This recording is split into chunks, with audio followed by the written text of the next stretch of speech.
ሰላምን ጥዕናን ንኹልኹም ተኸታተልተይ ይኹን እንዳበልኩ ናብ ናይ ልምዓንቲ መደበይ ከኣትው ኣብ ናይ ልምዓንቲ መደበይ ከምቲ ልሙድ ንዓኹም ንተኸታተልተይ የምህር እዩ ኢለ ዝሓሰብክዎ መደብ ሒዘልኩም መፅእ ኣለኹ። ናይ ልምዓንቲ መደበይ ዘልዕሎ እንቋቑሖ ኣብ ውሽጡ እንታይ ኣለዎ፣ እንቋቑሖ ንሰውነትና ዝህቦ ጥቕሚ እንታይ እዩ፣ ከምኡ እውን እንቋቑሖ ክንበልዕ እንተለና ክንገብሮ ዘለና ጥንቃቐ እንታይ እዩ ዝብል ነገራት ኣስፈሕ ኣቢልና ክንርኢና። ምስ እንቋቑሖ ተታሒዙ ኣብዝሓ ሰባት ዘለዎ ጉድኣት ክንወስዶ ዘለና ጥንቃቐ ኣይፈልጡን። ነዚ ኣስፈሕ ኣቢልና ክንርኢና። እንቋቑሖ ኣብ ውሽጡ ብዙሓት ኢለመንትስ ኣለዎ። እዘን ኢለመንት ነየናይ ክፋል ሰውነትና እንታይ ጥቕሚ ይህቡ ዝብል እውን ክንርኢና። እስካብ ናይ መደበይ ፍጻመ ሓቢርኩም ንጽንሑ። ነዚ ቻነል ሓደሽቲ ዝኾንኩም ሰብስክራይብ ብምግባርን ነታ ናይ ደወል ምልክት ብምንካእን ዝተፈላለዩ ናይ ጾታዊ ርክብ፣ ናይ ጥዕና ከምኡውን ናይ ሓዳርን ናይ ፍቕርን ህይወት ኢንፎርሜሽን ትረኽብሉ ቻነል ስድራ ንኽትኮኑ ብኸብሪ ንሓትት። መደብና ናብ ብዙሓት በፂሑ ትምህርቲ ንወስድሉ ላይክ ጌርኩም ጀምርዎ። ስድራ ንዝኾንኩምኒ እንዳመስገንኩ ናብ መደበይ ክምለስ። ፈለማ እንቋቑሖ ኣብ ውሽጡ ፕሮቲን ኣለዎ። ካብ እንቋቑሖ ንረኽቦ ፕሮቲን ብፍላይ ንጭዋዳታትናን ንመገጣጠሚ ኣካልናን ልዑል ጥቕሚ ኣለዎ።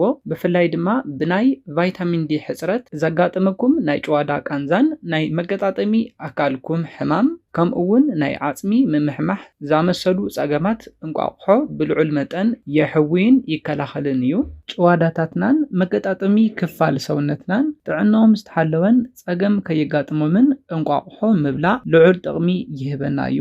ከምኡውን ናይ ቫይታሚን ዲ ሕፅረት ከጋጥመና እንተሎ ናይ መገጣጠሚ ክፋል ሰውነትና ቃንዛ ክስምዐና ይኽእል እዩ። ነዚ ድማ እንቋቑሖ ኣብዚሕኩም ብምብላዕ ኣብ ዝሓፀረ ግዜ ልዑል ለውጢ ትርእሉ ኢኹም። ካብዚ ብተወሳኺ ድማ ኣብ እንቋቑሖ ዘሎ ፕሮቲን ምስ ናይ ቆርበትና ጥዕናን ናይ ጨጉርና ዕብየትን ተታሒዙ ልዑል ጥቕሚ ኣለዎ። ቆርበትኩም ብጣዕሚ ልስልስ ዝበለ ንክኸውን ይገብር እዩ። ምስ ጨጉሪ ተታሒዙ ድማ ናይ ጨጉሪ ምምሕማሕ፣ ምስብባር፣ ምንቕቓል ከየጋጥመና ይከላኸለልና እዩ። ጨጉርና ጥዕንኡ ዝተሓለወ ዕብየት ክህልዎ ዝሕግዘና ብሉፅ ምግቢ እዩ። ነዚ ጥቕሚ ዝህበና ድማ ኣብ እንቋቑሖ ንረኽቦ ፕሮቲን እዩ። እቲ ካሊእ ካብ እንቋቑሖ ንረኽቦ ድማ ኮሊን እዩ። ኣብ እንቋቑሖ ንረኽቦ ኮሊን ብፍላይ ክልተ ዓበይቲ ስራሕቲ ኣለዎ። እቲ ቀዳማይ ንኣእምሮና ጥዕና ልዑል ጥቕሚ ኣለዎ። ኮሊን ናይ ምሕሳብ ዓቕምና ንኽውስኽ፣ ናይ ምዝካር ዓቕምና ንኽውስኽ ዝገብር እዩ። ብፍላይ ብናይ ኣልዛይመር ሕማም ከይንጥቃዕ ናይ ምክልኻል ዓቕሙ ብጣዕሚ ልዑል እዩ። እንቋቑሖ ትበልዑ እንተኮይንኩም ኮሊን ትረኽቡ ኢኹም። ኮሊን ድማ ናይ ምሕሳብ ናይ ምዝካር ዓቕምና ልዑል ንክኸውን ይገብር እዩ። እቲ ካልኣይ ጥቕሙ ድማ ብናይ ጸሊም ከብዲ ሕማም ከይትጥቅዑ ናይ ምክልኻል ስራሕ ይሰርሕ እዩ። እንቋቑሖ ትበልዑ እንተኮይንኩም ንናይ ጸሊም ከብድናን ንናይ ኣእምሮናን ጥዕና ልዑል ጥቕሚ ከም ዘለዎ እውን ክትፈልጡ ኣለኩም። እቲ ካሊእ ካብ እንቋቑሖ ንረኽቦ ድማ ሌስቴን እንብሎ ኢለመንት እዩ። እዚ ድማ ብፍላይ ኣብ ሰውነትና ናይ ኮሌስትሮል በዝሕና ንኽቕንስ ይገብር እዩ። ልዑል ናይ ኮሌስትሮል በዝሒ ኣብ ሰውነትና ኣብ ዝህልወሉ ግዜ ንሕማም ልብን ንስትሮክን ከምኡውን ንዝተፈላለዩ ቀተልቲ ሕማማት ናይ ምቅላዕ ዕድልና ይውስኾ እዩ። ስለዝኾነ ኣብ እንቋቑሖ ንረኽቦ ሌስቴን ንብሎ ኢለመንት ኣብ ናይ ደምና ቡምባታት ከባቢ ዝተቐመጡ ናይ ኮሌስትሮል በዝሒ ብምቕናስ ኣብ ናይ ደምና ቡምባታት ኮሌስትሮል ከይህልውን ከይጣበቕን ብምግባር ጥዕንኡ ዝተሓለወ ናይ ደምና ምዝውዋር ክህልወና ናይ ምግባር ልዑል ጥቕሚ ኣለዎ። እቲ ካሊእ ካብ እንቋቑሖ ንረኽቦ ድማ ቫይታሚን ኬቱ ንብሎ እዩ። እዚ ኣብ እንቋቑሖ ንረኽቦ ቫይታሚን ኬቱ ኣብ ናይ ደም መዘዋወሪ ቡምባታትና ዘየድልዩ ሚነራላት ንከይህሉ ይገብር እዩ። ዘየድሊ ሚነራል ኣብ ዝህልወሉ ግዜ ንሕማም ልቢ፣ ሕማም ኩሊት፣ ሕማም ሽኮር ናይ ምቅላዕ ዕድልና ብዕፅፊ የውስኾ እዩ። ስለዝኾነ ቫይታሚን ኬቱ ካብ እንቋቑሖ ንረኽቦ ማለት እዩ። ነዞም ጸገማት ንምክልኻል ዝሕግዘና እዩ። ዘየድልዩ ሚነራላት ብምጥፋእ ይሕግዘና እዩ ማለት እዩ። ካብዚ ብተወሳኺ ድማ ቫይታሚን ኬቱ ንናይ ቆርበት፣ ጨጉሪ፣ ንኣእምሮ፣ ንልቢ ጥዕና ልዑል ጥቕሚ ዘለዎ እዩ። እቲ ካሊእ ካብ እንቋቑሖ ንረኽቦ ድማ ቫይታሚን ዲ3 ንብሎ እዩ። ካብ እንቋቑሖ ንረኽቦ ቫይታሚን ዲ3 እቲ ዋና ስርሑ እንታይ እዩ? ሕማም ናይ ምክልኻል ዓቕምና ብልዑል መጠን ምውሳኽ እዩ። እዚ ድማ ብደቀቕቲ ሕማማት በብግዚኡ ከይንቃላዕ ዝከላኸለልና እዩ። ንኣብነት ከም ሰዓል ዝኣመሰሉ ደቀቕቲ ሕማማት ከይትተሓዙ ይከላኸለልኩም እዩ።